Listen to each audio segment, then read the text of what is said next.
Hi, how to live longer in a modern era. I don't know if I'm applicable to tell these things. I'm still 37 years old. And in my early age, I am an alcoholic and smoker until now. But that's, but alcohol I can control now, so it's a good thing.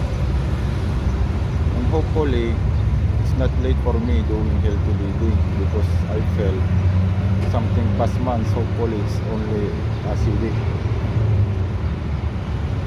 I'm drinking now wine and sometimes white like the gin man, but trying now to control because too much is not good. And this is my motto ever since long years, no. Any too much and any too low is not good. Any in excess or over or less lacking is not good also. Lahat ng sobra, lahat ng kulang ay mali at delikado sa lahat ng bagay. So, you will start by the time you awake early in the morning. You should have your tumbler or glass with you with water in it in your bed. So drink warm water, preferably before getting up. As I always talking about water. Water will neutralize everything. That's why water are on top of the treatments that I am saying. You need to drink plenty of water in your everyday healthy life.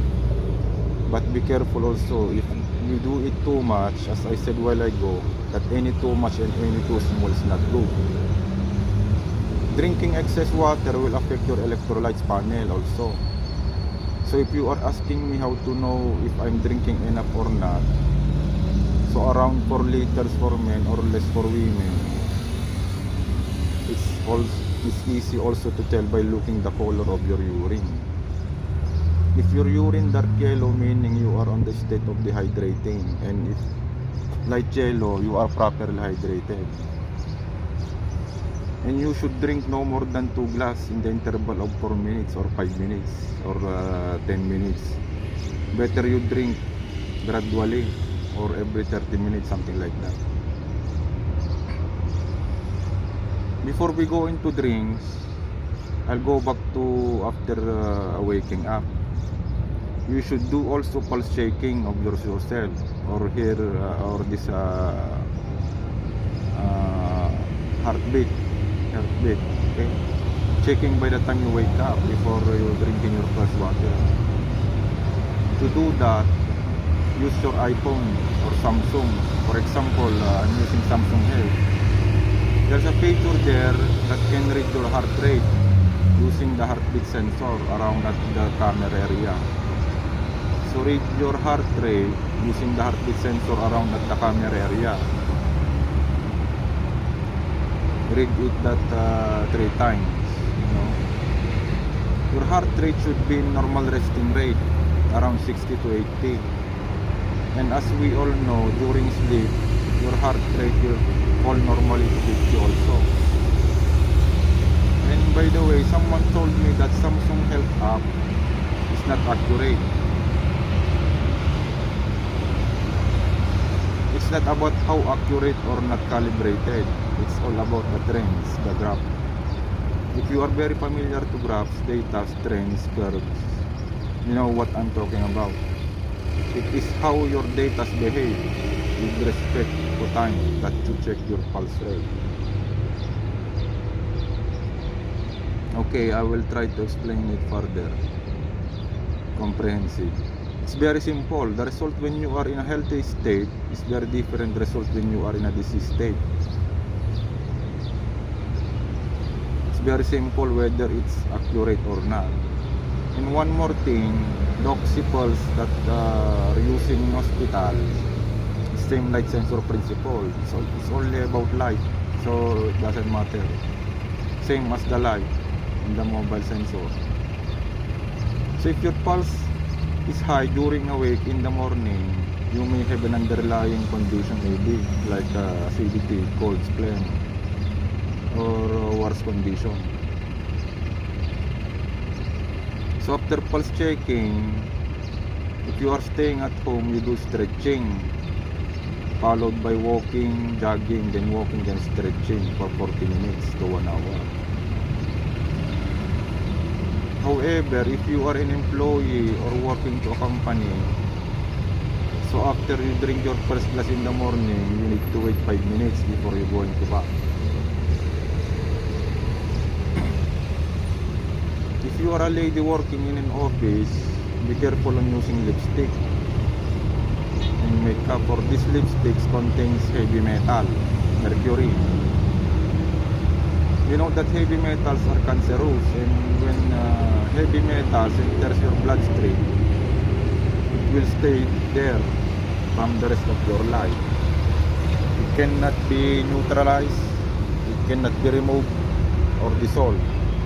It is the most dangerous chemical are heavy metals. Better to use shampoo only if you feel your hair is dusty and dirty. Don't dye your hair. Use moisturizing soap. Use clothes that are comfortable to you.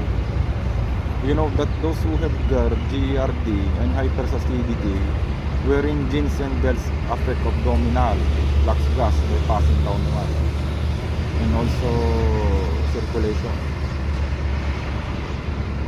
Avoid black color clothes, especially during summer. Black color tend to absorb heat and radiation, but if the black makes you confident, wear it during winter time. You know that psychological and mental health are also very important in longevity. And on the way to work or going to train, you walk on the stairs. Don't use elevator and escalator. By the time you enter to work, smile to people, and when sitting, avoid crossing your legs for blood circulation. If you want coffee or tea, as long as there is little food in your stomach, for these stimulants can harm your empty stomach. So drinking, no problem, you can drink, but better you have little food in stomach. Don't drink it empty. Yes, you heard it. Tea contains caffeine also. It's all about business, no? They put something to it like caffeine in order for you to become addicted, and then again you fall into buying again. Although those are beneficial also to your lungs and antioxidants, but coffee can add 10 units up to your blood pressure. Last time I tested myself drinking coffee, then measuring up BP, so I know. However, it will fall down 10 units after a few hours. And while sitting in your chair in front of computer, find yourself a break anytime the day for a small minute stretching, like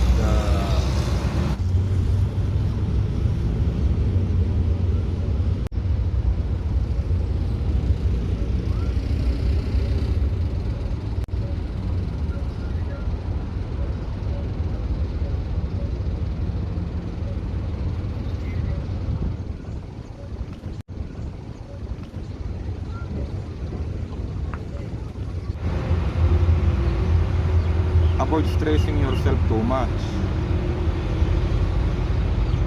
Avoid having an intense argument to your co-worker. You know that you go work for money, not to fight or not to argue. We go on to meals. Don't eat processed meats and foods, for this contain complex flavorings. You can eat meat, but better you don't eat processed meat. For these processed meats contains complex flavorings and preservatives and unknown chemicals. These processed foods and meats can increase your cholesterol and have the potential to develop cancer in your body. Fish like tuna and mackerel, any fish that has long years lifespan are very exposed to heavy metal like mercury also. So avoid cooking oils like canola oil, palm oil, soy oil, for these are highly refined. I already discussed my previous video about dangerous cooking oils, no?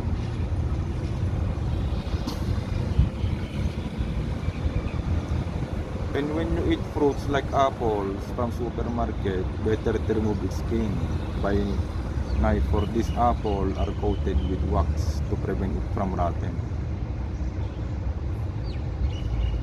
Stop eating from fast food chain.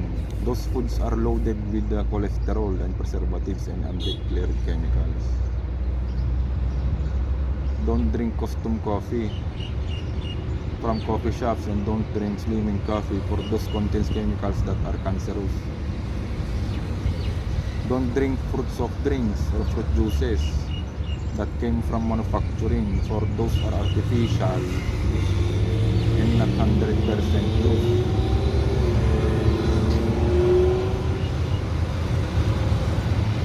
Drink water from time to time. You can count and write a tally of glass in a Samsung app. Yes, you can count for how many glass there. Check your heart rate after going home, or 2 times a day, or when you feel something, or as well as take blood pressure if you feel something. You know that when your heart rate above 100 is above normal, and when your heart rate is 100 or 120 for the whole day, it means there's something wrong with your body unless you're doing exercise at the moment. Also, blood pressure better check from time to time to know or prevent early what you're or you don't know you have developing disease, no? Or just starting the disease. So it's wise to check your heart rate and blood pressure.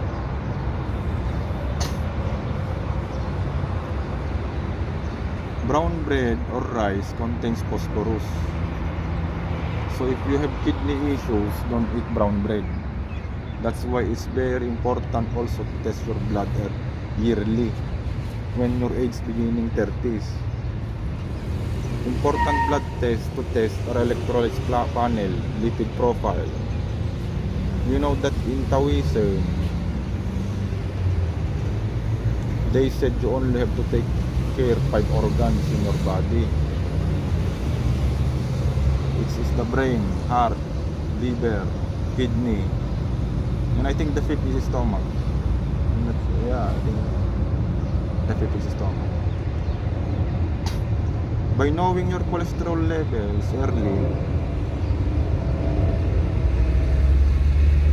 you can treat and control as you're aging, since plaques are too difficult to wipe out, since they already develop, but it's still possible. And you know that some people are hard for them to lower their cholesterol, even it's already 1 year and they did exercise.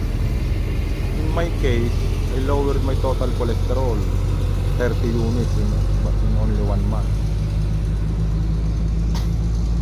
I think you need to check your vitamin D levels also, since in surveys, those who are low in vitamin D are higher in mortality. So you can get your vitamin D levels in the blood test also. Vitamin D you can get from the sun.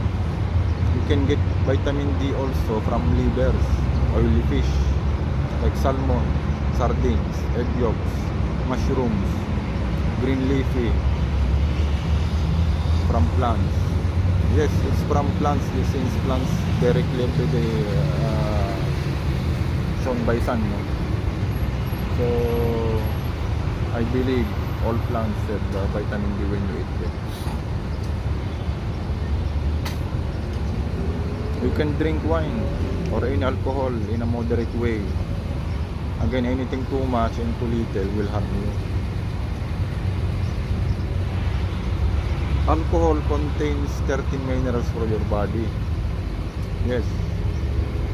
You need these important minerals, but speaking of mineral, too much magnesium not good for your heart rate.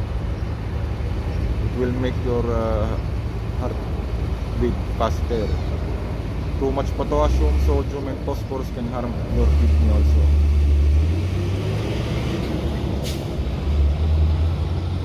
And those water bottle container from plastics, don't reuse it. It's cancerous.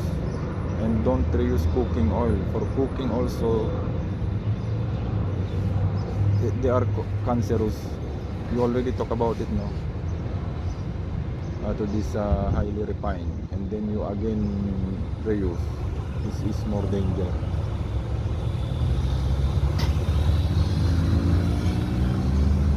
To prevent a cancer, you need to stop consuming sugar.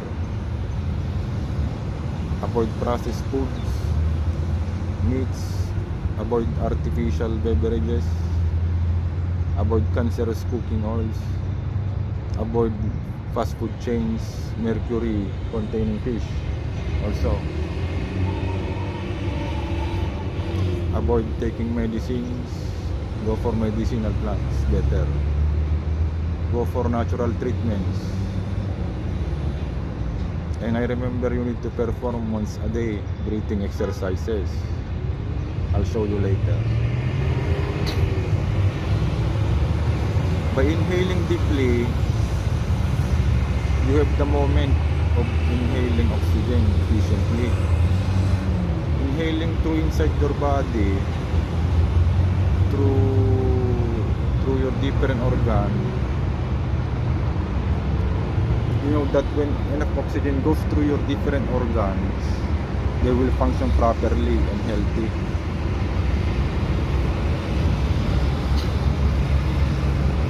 Stretch, exercise, swim regularly when you have the chance. Avoid GMO fruits, clone fruits, and vegetables. Avoid toothpaste that contains fluoride. And if you have rotten teeth, go dentist and remove all your rotten teeth. You know that any substance, compounds can enter your bloodstream by your gums. So when you have rotten teeth, meaning bacteria will live there, no? So I read somewhere before, those who have rotten teeth, they usually have cancer, diseases, something like that. If you are asking me about proteins also, egg whites are the safest proteins. It will not harm your kidney if you are concerned about your kidney. Or if you have kidney disease, you know that if you are thinking you get proteins from fish, and you know that fish contains most proteins. So go egg whites is the safest source of all proteins. And when you are drinking alcohol, better do it with your loved ones, friends. For talking and spending with loved ones are healthy. You know that we have saying like laughter is the best medicine.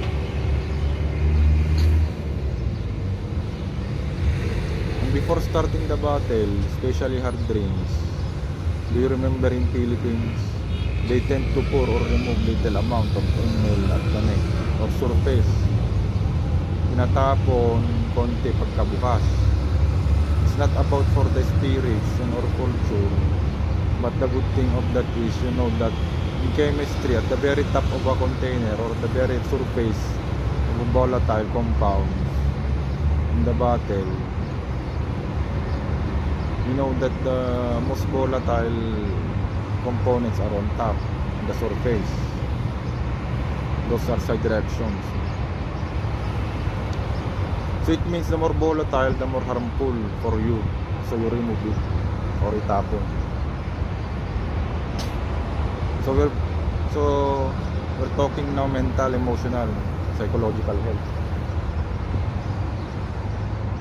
Yes, it is on top, important. Your brain can trigger symptoms if you think too much, so better to spend time, talk to grandchildren, sons, daughters, grandmother, parents, and friends. Put some plants also in your bedroom. Listen to your favorite music. Do your favorite hobby, sports, or what you love the most to do. Spend time with nature, plants, animals, natural resources. Your stress, anxiety will be gone. It's important.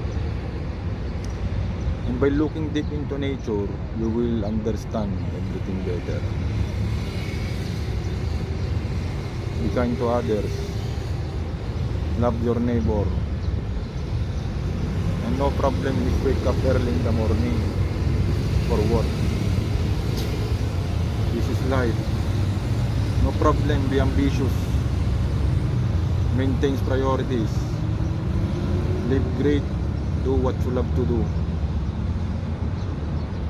Do things what you like to do. Love what you are doing. Finish all the things you need to finish. Be model or a great sample to everyone. In all aspects, Be a model. Work hard, but be efficient. No problem dress elegant or stylish. But if you reach all the things you want to reach, and no more worries in your life, in yourself, go on, relax, enjoy, but open up your hands to others. Spend some time to think what you can do to this world. You know that beautiful things cannot be seen nor touched, but it will felt in the heart. And I think this is all I can remember to say, for me. And wait, last day, pray